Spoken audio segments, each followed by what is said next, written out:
Donc, on n'attend plus que Monsieur Pignard, qui ne devrait pas tarder.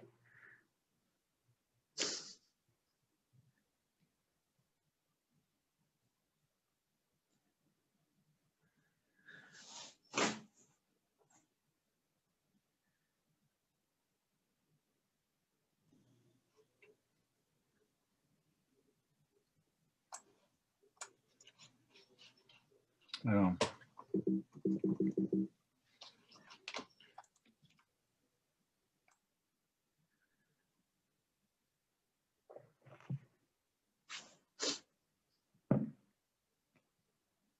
On attend toujours Monsieur Pignard. Donc, bonjour à tous, puisqu'on est sur en live sur Facebook. Bienvenue.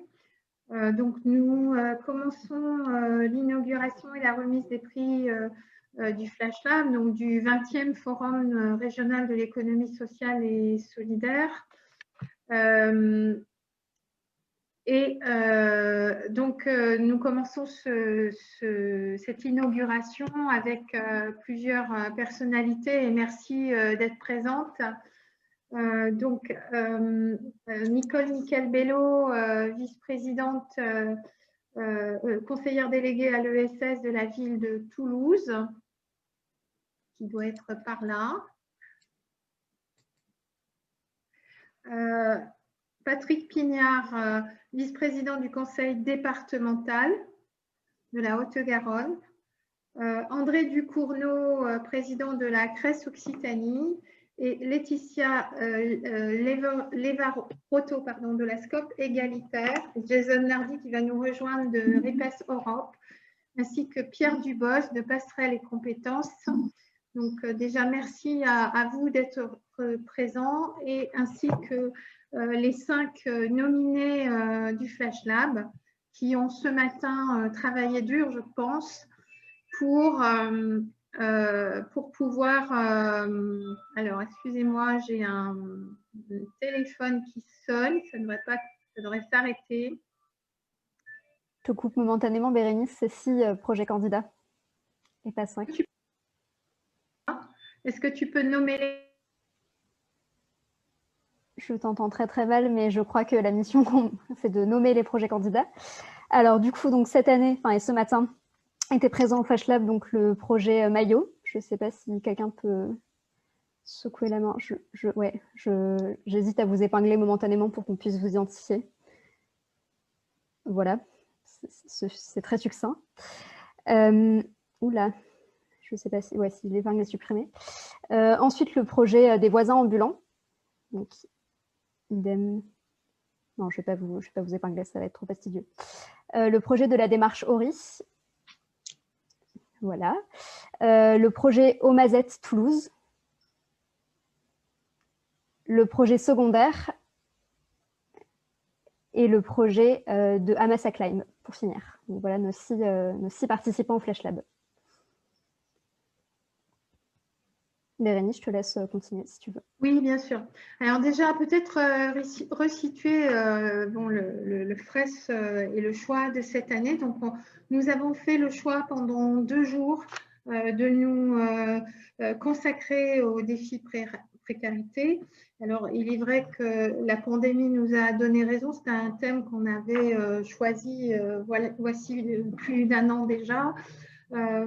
Donc, pendant 2 jours, le forum va balayer plusieurs sujets qui sont évidemment importants, la jeunesse et la précarité, la question de l'alimentation, la question de la précarité aussi au niveau international. Et vraiment, toute l'idée de ce forum est de relever le défi. Et ça s'inscrit pour nous dans la fin du Forum social des économies transformatives qui, je vous rappelle, est initié par plusieurs réseaux dans le monde, notamment le RIPES Europe, le RIPES intercontinental, qui est le réseau intercontinental de la promotion de l'économie sociale et solidaire, et nos amis catalans de la Xarxa de Economía Solidaria et le REAS Espagne, qui représentent aussi les acteurs de l'économie solidaire. Donc, économie transformative, évidemment, pour transformer nos modèles et pour envisager le monde d'après. Comme vous l'avez vu, on a titré le monde d'après d'une société précaire aux économies solidaires, l'idée étant que la précarité est bien une chose qui est construite et qui se construit. En aucun cas, bien sûr, c'est une question individuelle, mais c'est bien une question collective. Je situe simplement que le FRES s'organise aussi dans un autre cadre, un nouveau cadre qui a été lancé le 16 novembre par ESS France, la Chambre française de l'ESS, la République de l'ESS. Et c'est vrai que tout au long de ce forum, notre ambition, notre envie, notre désir, c'est de faire remonter des propositions pour nourrir cette nouvelle communauté qui est installée maintenant, sur laquelle chacun de vous peut s'inscrire, et de manière à pouvoir émettre sur des thématiques fortes, comme les services, comme la question alimentaire, comme la question des circuits courts. Évidemment, l'idée, c'est de nourrir cette communauté de citoyens et d'acteurs et de pouvoir faire des propositions pour 2021 pour les présidentielles. Je m'arrête là. Nous, on est très contents au niveau de l'équipe et du conseil d'administration du MES, avec Égalitaire, Estoc, Collectif Rivage et bien d'autres encore, de pouvoir, et Ygraine, je pense aussi à Capessence en Ariège, Café Plume, etc. Enfin, tous ces acteurs qui sont dans notre mouvement. Nous sommes très fiers d'ouvrir ce forum, nous sommes très fiers que vous soyez là. On a fait le pari d'un forum digital et on a fait le pari de défier les précarités. Je vais passer la parole à André Ducournau, qui très certainement pourra nous dire quelques mots. Merci Bérénice. Oui, ben, tu as dit effectivement l'essentiel à la fois de l'inscription dans le mois de l'économie sociale et solidaire traditionnelle du mois de novembre, et également bien sûr dans la République de l'ESS, qui certes a eu sa conférence de presse le 16, mais je tiens à préciser qu'effectivement elle était lancée officiellement le 4 novembre à l'occasion du premier Agora de la CRES Occitanie et du lancement de mois de l'ESS. On était très fiers et très heureux que ça soit lancé effectivement depuis Toulouse, même si les circonstances font qu'on était en visio, dans le même modèle que celui que vous avez retenu. Et les circonstances ne permettent pas, hélas, de se rencontrer.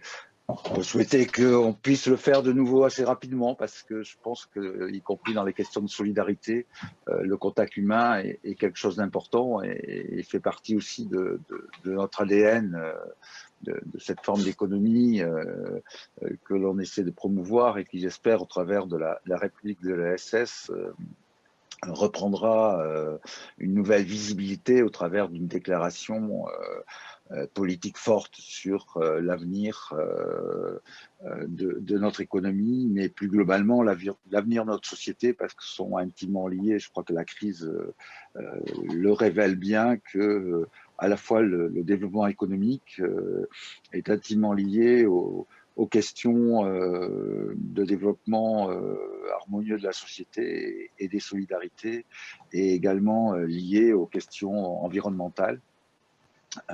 Et on voit bien comment tout ça a pris un sens très, très particulier dans la crise que nous traversons. Je ne le mets plus au passé. On a dit qu'on a traversé, mais non, on la traverse bien encore, à preuve ce nouveau confinement et toutes ses conséquences. Sur le thème que vous avez choisi, alors qui était certainement un prémonitoire quand vous l'avez choisi il y a un an, je pense que la situation a révélé combien la crise sanitaire s'est rapidement transformée en crise économique et en crise sociale, si ce n'est sociétale. On voit bien que la question des solidarités est remise au premier plan. Elle l'a été très fortement, l'ESS en a témoigné et la CRES Occitanie en a été très porteur de cette nécessité à la fois d'essayer d'assurer une continuité économique, mais aussi d'avoir un regard particulier sur les personnes les plus en fragilité, les personnes qui, au premier chef, ont commencé à souffrir dès le mois de mars de la situation. Et on voit bien aujourd'hui, en particulier autour des jeunes, mais aussi de tous ceux qui étaient juste à la limite et qui sont en train de basculer petit à petit, et toutes les études sur l'augmentation de la pauvreté dans notre pays le montrent. Donc la question des précarités, la question des solidarités, la question d'une forme d'économie qui prend en compte cette dimension des fragilités, des risques de pauvreté, de la nécessaire solidarité au niveau de l'ensemble de notre société sont bien des questions au cœur de l'économie sociale et solidaire. Et moi, je me réjouis effectivement de ce temps consacré à cette question-là et surtout à chercher comment réactiver ou activer plus fortement cette question des solidarités, mais des solidarités en acte. C'est-à-dire, je pense qu'on peut se permettre aujourd'hui d'avoir des discours sur la solidarité, sur y compris un enjeu de solidarité dans la construction de notre économie. Je pense qu'il faut qu'elle soit en acte. C'est le défi que s'est donné la CRES, c'est le défi que nous avons décidé de relever ensemble au sein de la République de l'ESS. Et c'est ce défi qu'il nous faut travailler ensemble pour réellement le mettre en acte.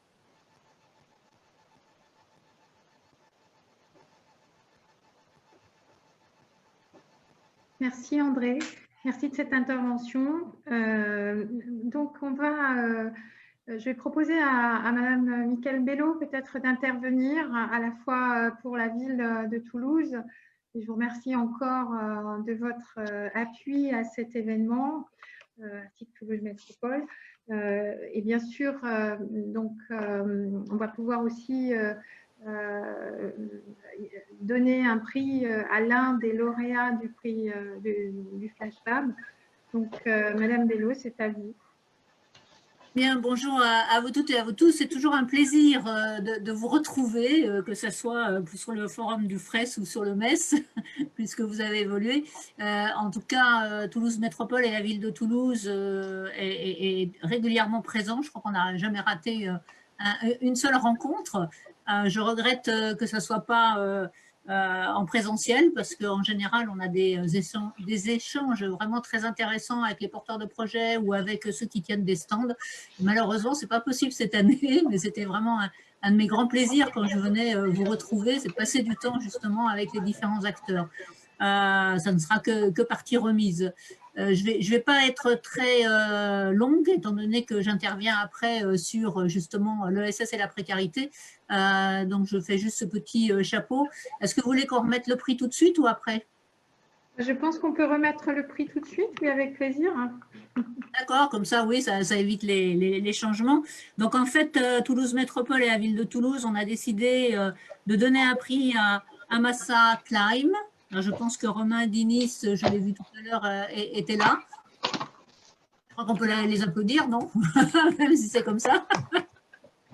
Et le prix qu'on offre, c'est 2 heures d'atelier de l'accélérateur de projet Première Brique, qui est notre incubateur d'innovation sociale, ce qui va vous permettre, je ne sais pas où il est, voilà, merci.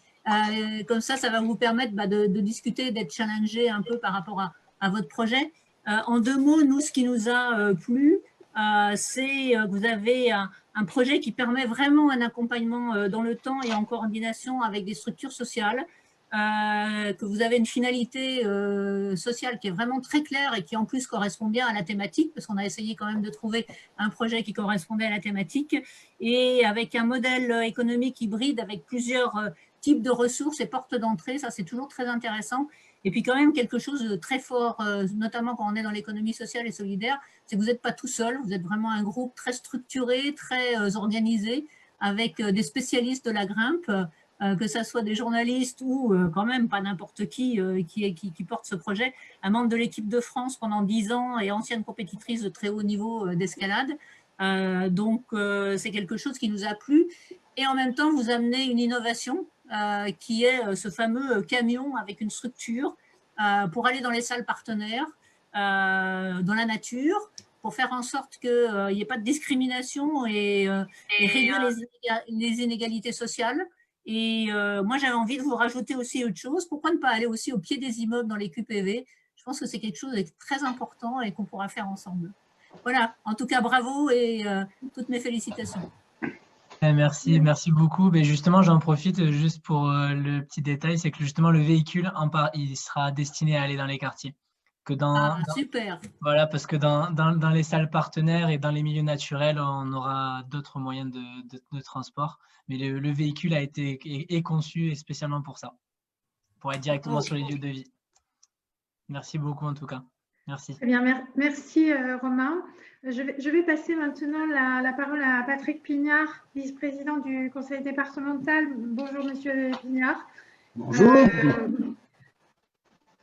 Il est vrai que dans le même, donc on aura une grosse journée demain sur la question des coopérations et de la coopération dans les territoires. Donc on se retrouve demain de la même manière qu'on se retrouve cet après-midi avec Toulouse Métropole et Toulouse sur la question du plan de précarité et de tout impact. Monsieur Pignard, est-ce que vous pouvez nous dire quelques mots et puis bien sûr nous dire quelle est la structure, quel est le projet d'entreprise solidaire qui vous a motivé voilà, pour donner un prix. Attirer notre attention. Voilà. Oui, avec plaisir, Bérénice. Je crois que notre démarche dans ce contexte de montée des inégalités, des difficultés d'accès à l'emploi, de crise écologique et environnementale, notre modèle de développement économique et social montre ses limites et la crise du coronavirus à l'heure actuelle ne fait que renforcer les constats que l'on peut faire. Et nous ne sommes plus, notre société n'est plus en capacité de répondre aux attentes et aux besoins de la population. Et il va falloir innover socialement. Alors le conseil départemental le fait à l'heure actuelle dans le cadre de l'urgence pour accompagner toutes les précarités qui peuvent exister. Et elles sont nombreuses et elles sont nouvelles aussi quelquefois. Nous le voyons avec les petites entreprises et très petites entreprises, les commerçants et les artisans que nous sommes amenés en tant qu'individus à aider et à assister. Il faudra trouver des nouvelles formes d'entreprise et des nouvelles manières d'envisager le développement économique. Cela voit le jour. C'est l'ESS qui est désigné par rapport à cela. Et on peut dire que dès aujourd'hui, à chaque échelon, européen, national, régional, départemental et local, la reconnaissance de ce mode d'entreprendre est croissante. Je crois que c'est avec vous dont on discutait le fait qu'il y a encore quelques années, l'ESS était quelquefois considéré, et je le dis en souriant, comme effectué par de joyeux farfelus et qui n'avaient pas de notion de développement économique. Aujourd'hui, tout cela est balayé, tout cela est terminé et nous allons vers un développement de l'ESS, un développement économique et d'innovation sociale à travers l'ESS.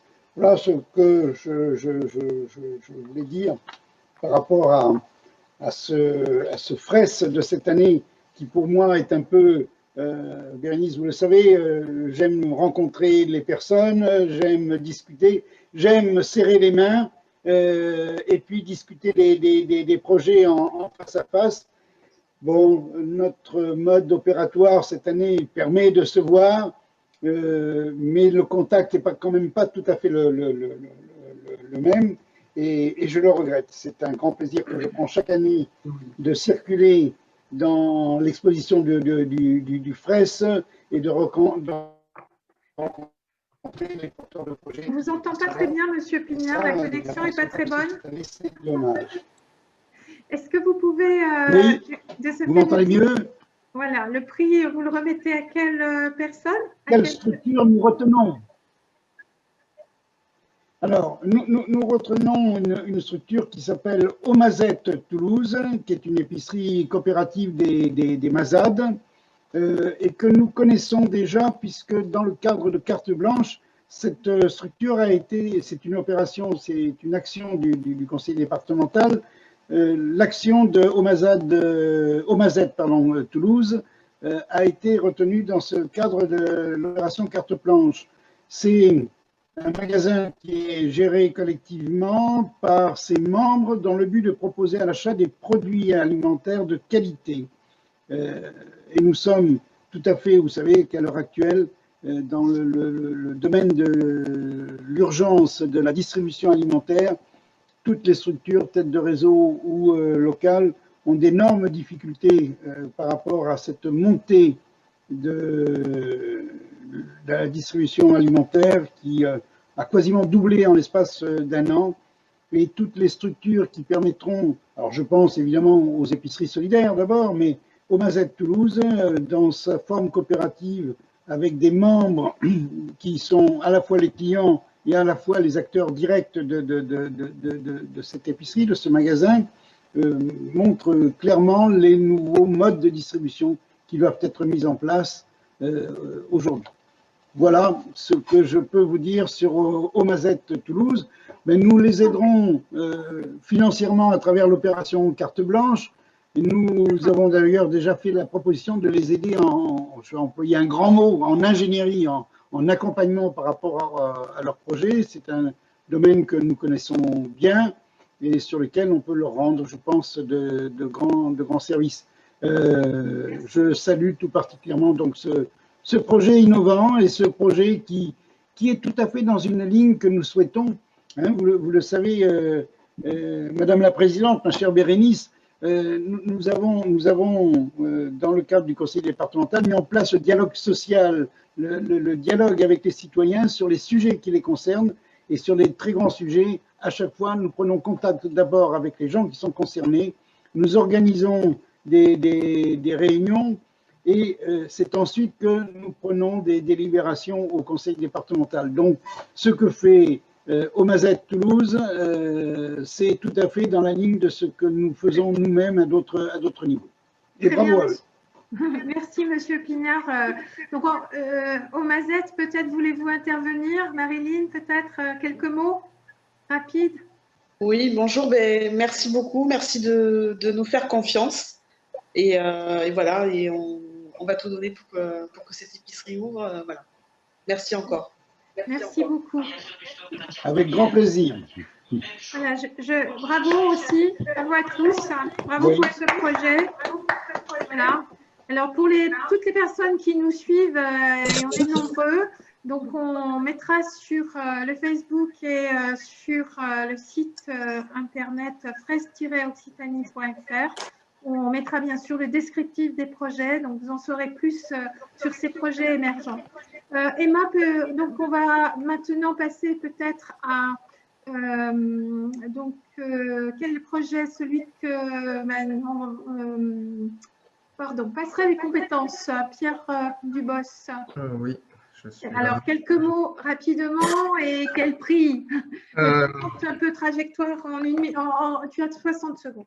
J'ai 60 secondes. Donc, Passerait les compétences, c'est une association nationale. On participe aux fraises depuis plusieurs années, je crois, depuis sa création sur Toulouse. Depuis 2002 nationalement, depuis 2014 sur Toulouse. Nous faisons de la mise en relation entre des associations de solidarité et des bénévoles qui ont des compétences métiers pointues, dont souvent les associations manquent. Voilà. Les gars, j'ai un problème. Oui. Il y a une personne qui doit baisser le son. Alicia, pouvez-vous baisser votre son? C'est bon. Merci. Voilà, comme on dit chez nous, on va chercher généralement des salariés ou des gens en activité professionnelle. Le monde du travail, il y a des compétences, mais il n'y a pas toujours du sens. Dans le monde associatif, et des fois ça manque de compétences, mais il y a toujours du sens par contre. Donc on met des métiers au service des associations. Et nous avons nous aussi choisi d'attribuer un prix à l'association Omazette. Voilà, parce que c'est une association d'où nous croyons au projet. Je connais bien le quartier des Mazades, qui est effectivement un quartier qui est un peu désertifié. Et l'idée d'ouvrir un lieu ouvert aux habitants, un lieu participatif, collaboratif dans ce quartier, je trouve que c'est une très bonne idée parce que ça manque. C'est un quartier qui est assez dense en population. Et malheureusement, voilà, qui manque de plus en plus de commerces qui s'en vont. Donc voilà, le prix que nous offrons consiste à un accompagnement gratuit, c'est-à-dire pas d'adhésion à payer pour notre association et la mise à disposition de bénévoles suivant les besoins de Omazet. Donc l'idée, c'est que nous nous rencontrions prochainement pour définir un peu les besoins en compétences métiers qu'elles peuvent avoir. Et nous tâcherons de trouver les bénévoles pour les satisfaire. Voilà, je vous remercie. Merci Pierre, c'est un très beau prix et on tient nous sur le Flash Lab à ce que les acteurs de l'économie sociale et solidaire remettent aussi des prix parce qu'on sait à quel point un projet d'entrepreneuriat solidaire et social a besoin d'être entouré par tout un réseau d'acteurs. Donc, c'est un peu une manière symbolique de marquer cela. Et j'en profite pour remercier tous les citoyens qui, ce matin, et tous les membres du jury et les animateurs, les étudiants qui ont participé au Flash Lab ce matin, menés de main de maître par Emma Tellier. Merci encore, Emma. Je passe la parole à Laetitia Leverato d'Égalitaire. Est-ce que, si tu es là, peux-tu nous dire quel est le projet pour lequel vous souhaitez remettre un prix? Tout à fait. Alors, je suis Laetitia Leverato, je représente l'organisme de formation Égalitaire, qui est un organisme de formation qui est spécialiste de l'entrepreneuriat des femmes. Donc, nous sommes aux côtés du MES depuis de très nombreuses années. Nous participons aux FRES, pareil, depuis ses débuts. Et cette année, nous souhaitons particulièrement récompenser le projet de secondaire. Du coup, parce que c'est un projet qui est porté par 2 créatrices et dont l'action sociale nous semble absolument essentielle. Et donc, nous souhaitons leur proposer d'intégrer un parcours de formation de 105 heures au sein de notre organisme de formation. Bravo, voilà. Très beau, très bel investissement. Merci Laetitia. Une réaction de la part du projet? Du coup, merci beaucoup. Alors, je n'ai pas la vidéo, je suis désolée, mais voilà. Merci beaucoup. Puis, je ne sais pas comment on se recontacte par la suite, Laetitia, pour tout ça. Mais voilà, ça fait chaud au cœur en tout cas. On va organiser cela, ne vous inquiétez pas, dans la semaine qui suit. Et donc, vous pourrez… Très bien, et puis merci aussi pour cette expérience de ce matin. Merci beaucoup. Alors, alors, juste un petit mot pour les personnes qui nous rejoignent et qui en fait nous rejoignent pour le deuxième temps de conférence. On est un tout petit peu en retard, mais ça, c'est pas grave, je vous rassure. Donc, de 14h30 à 16h, effectivement, on a un temps à accompagner l'inclusion sociale et économique des personnes en précarité. On a un léger retard, ne vous inquiétez pas. Donc, on continue l'inauguration. On est ravis de vous voir avec nous. Je vais donc appeler du coup, alors le CD, je vais appeler Sylvie Karmarek ou André Ducournau, je ne sais pas lequel, je pense que c'est André qui remet le prix, ou est-ce que c'est Sylvie Karmarek de la CRES? Je ne sais pas, je pense que c'est moi, mais en fait, oui, je crois que c'est moi. Oui, mais André, si tu… Je confirme. Non, je confirme, c'est bien Sylvie. Non, voilà, il semblait qu'André avait fait son travail. Et que… Tout à fait. Sylvie qui a participé ce matin au Flash Lab, merci à toi encore. Oui, d'ailleurs, ce que je voulais dire avant de dire à qui nous avons souhaité remettre le prix, je voulais dire que tous les projets qui étaient présentés ce matin, moi j'étais sur la partie utilité sociale, tous étaient pertinents, intéressants et ils étaient tous à forte utilité sociale et c'était vraiment très chouette de les voir. Donc nous, on a souhaité remettre le prix à Démarche Ori, à Mohamed Silama, que j'ai vu et rencontré ce matin virtuellement, mais voilà, que j'ai eu plaisir à écouter. Pourquoi ce prix et cette remise de prix pour nous est importante par rapport à ce projet-là? C'est parce que le projet en lui-même, c'est un projet qui permet d'apporter, puisque c'est un projet qui en fait a pour vocation de faire en sorte que le sorgho-grain rentre dans notre alimentation humaine ici dans notre pays, en Occitanie. Et je trouve que c'était particulièrement intéressant et pertinent de voir ce que ça pouvait nous apporter ici en revenus complémentaires à nos agriculteurs qui ont souvent des difficultés aujourd'hui aussi à vivre. comment c'était un projet d'une très grande utilité sociale pour la partie aussi écologique. Et donc ça c'est particulièrement intéressant, je trouve, parce que c'est une céréale qui ne demande très peu d'eau et je crois que dans les années qui vont venir, on aura besoin d'économiser l'eau.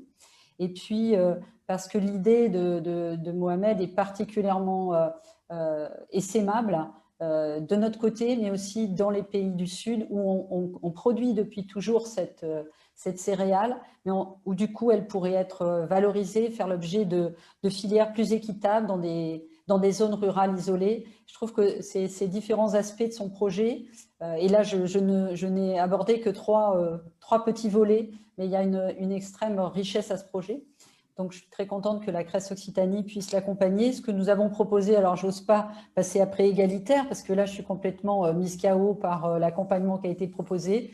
C'est un accompagnement de quelques heures, mais avec porte ouverte aussi à la Crèce, c'est-à-dire qu'on va commencer par quelques heures de débrief ensemble, de réflexion ensemble, puisqu'on a quand même des démarches ici autour de la valorisation de l'alimentation et de l'agriculture. C'est une thématique qu'on va travailler avec l'Observatoire cette année, qu'on travaille déjà en 2020 et qui va aboutir en 2021. Donc, ça sera avec plaisir qu'on recevra Mohamed. Et puis par la suite, évidemment, on gardera des contacts et on essaiera de l'accompagner au coup par coup chaque fois qu'il fera une sorte de parrainage ou marrainage, parce qu'on est plutôt des filles. Voilà. Ok, parrainage avec André, marrainage du côté des... Ok, c'est parfait. Merci beaucoup. Alors, il reste 2 prix à remettre et on fera un petit temps conclusif avec Jason Nardi. Donc, tu me dis si je me trompe, Emma, mais je pense avoir fait le tour des projets. Donc, il reste, le Mouvement pour l'économie solidaire donne un prix à Maillot et aux voisins ambulants. Et Emma, est-ce que tu peux nous dire quelques mots, toi qui as assisté au Flash Lab ce matin, quelques mots sur Maillot et les voisins ambulants, s'il te plaît? Oui, je vais essayer de faire ça succinctement. Donc, Maillot est porté par 2 personnes qui nous viennent de Montpellier. Et le projet Maillot vise à développer une application mobile qui aurait pour but de permettre à des étudiants et des personnes au collège ou au lycée de se former à mieux manger et éventuellement également de les mettre en contact avec les chefs de cantine de leurs établissements scolaires afin de faciliter les échanges entre ces 2 univers-là, donc celui de la cuisine au sein des établissements scolaires et les étudiants. Donc dans un but d'apprentissage de la nutrition, du manger local, du manger de saison, de limitation du gaspillage alimentaire. Voilà, j'invite éventuellement notre reporter du projet Maillot à me compléter, me reprendre, me corriger. Je pense que oui, et d'ailleurs, je demanderai après à Aury de s'exprimer, parce que je ne suis pas sûre qu'Aury se soit exprimée. Je suis désolée, Mohamed, je vous ai oublié. Donc, on va laisser Maillot s'exprimer, et ensuite, Aury, vous vous présenterez en 1 minute, si possible. Merci. En termes de description, c'est parfait, c'est bien ça. C'est une application web qui vise à améliorer la communication entre le chef et les élèves, afin que le chef puisse mieux comprendre les besoins des élèves et les élèves puissent comprendre les contraintes des chefs. Et on a aussi l'intention de créer du contenu pédagogique sous plusieurs formes, des jeux ludiques, du contenu vidéo. Et l'idée, c'est que chaque mois, on puisse soutenir une association caritative qui œuvre dans l'enfance. Donc, plus les élèves participeront à l'application Maillot, plus la cagnotte augmentera et plus l'association recevra de sous. Donc, en gros, c'est ça l'application Maillot et je vous remercie pour ce prix. Merci beaucoup, Franck. Une parole d'Aury de Mohamed. À vous. Désolée, tout à l'heure. Merci beaucoup. Je suis très honoré de participer et d'être pris parmi les projets qui étaient identifiés avec un impact sur le sujet de l'année qui est la famine, mais au sens large justement sur la démarche impactante en économie sociale et solidaire. Je suis très ravi de cette participation et de ce prix. Merci beaucoup à tout le monde. Voilà, et le dernier prix, donc c'est les voisins ambulants. Emma, je te laisse les présenter. Bonjour. Donc le projet des voisins ambulants, c'est un projet de friperie itinérante qui se baladerait sur Toulouse et ses environs. Donc, c'est un projet qui est toulousain et qui est porté. Alors, ici, j'ai vu une seule personne, des voisins ambulants, je ne sais pas. Non, il y en a 2. Donc, du coup, là, on a 2 porteuses, mais vous êtes un collectif de 5 personnes, il me semble. Je vois quelqu'un qui hoche la tête, c'est bon, je ne dis pas n'importe quoi. Et donc voilà, donc un projet de friperie ambulante, et donc votre but ce serait de limiter contre le gaspillage textile, encourager le réemploi et mettre à disposition ce textile inutilisé.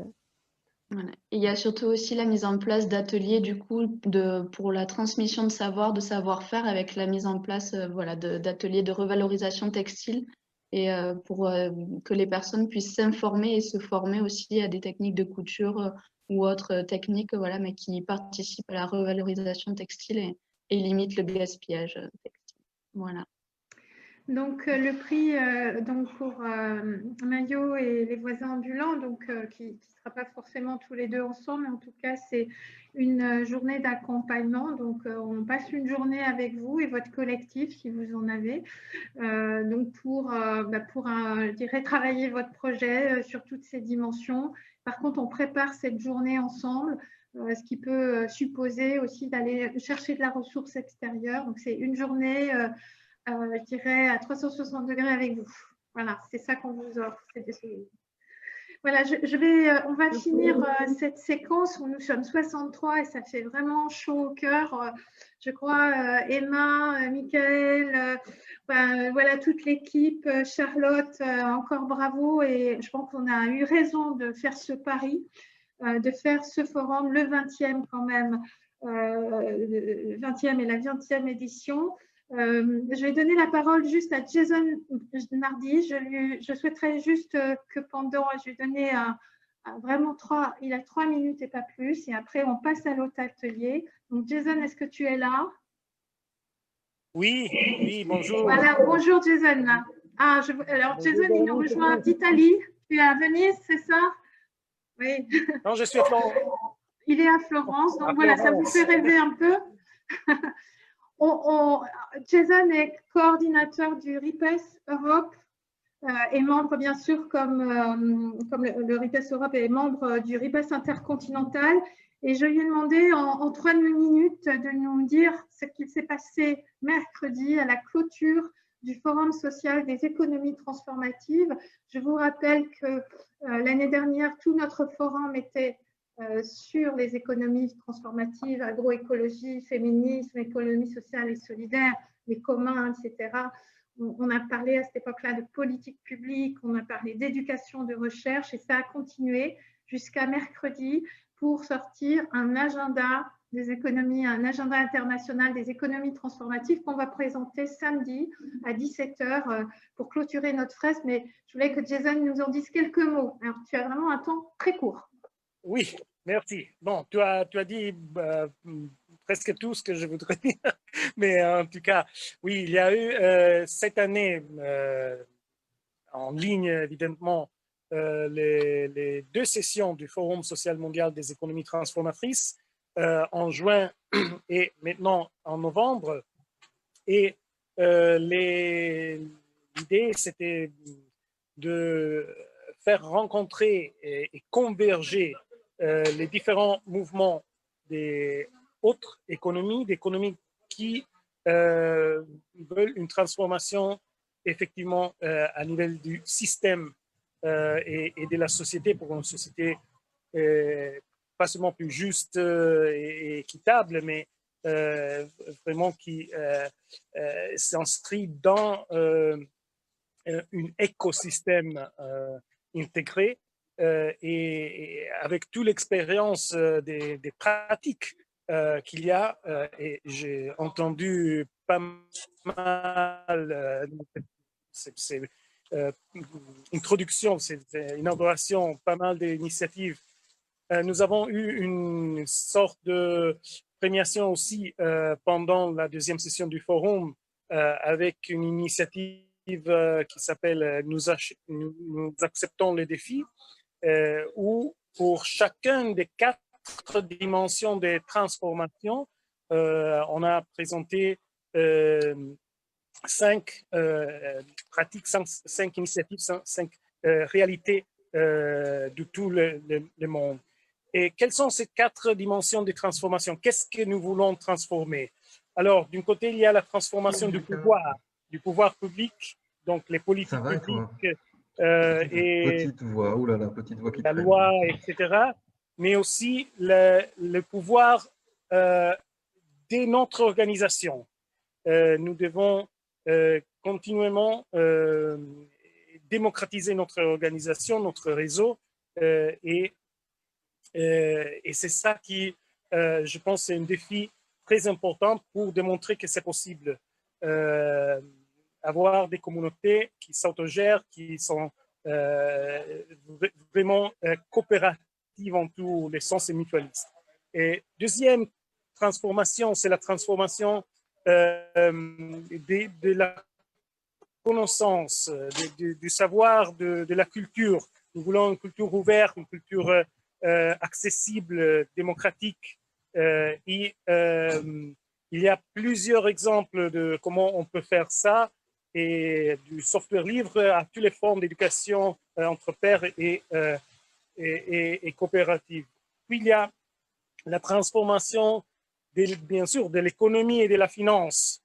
Et là-bas aussi, il y a beaucoup de pratiques mutualistes, collectives, coopératives qui aujourd'hui on peut mettre en pratique. Et il faut alimenter notre économie avec une finance qui ne dépend pas de la finance du marché, de la finance globale. Et enfin, il y a la transformation de notre relation avec la nature, avec les écosystèmes. Et donc, le défi, c'est de comment on peut créer une économie au niveau global qui ne soit plus extractive et destructive, mais résilient et effectivement intégrée en manière écologique. Bien, je pense que l'agenda qui en a sorti et qu'on va compléter jusqu'à la fin de l'année sera une indication de comment on peut aller en cette direction. Merci.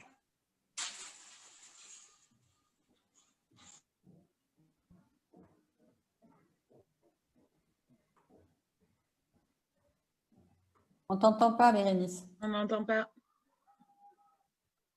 Bonjour à vous. Rebonjour à vous. Je disais, on va se quitter du côté de l'inauguration, mais vous pouvez continuer à suivre le deuxième temps. On est un petit peu en retard. C'est un peu, comment on dit, à la télévision, la vie du direct. Donc, merci à Jason et à samedi, puisqu'on reparlera de l'agenda des économies transformatives.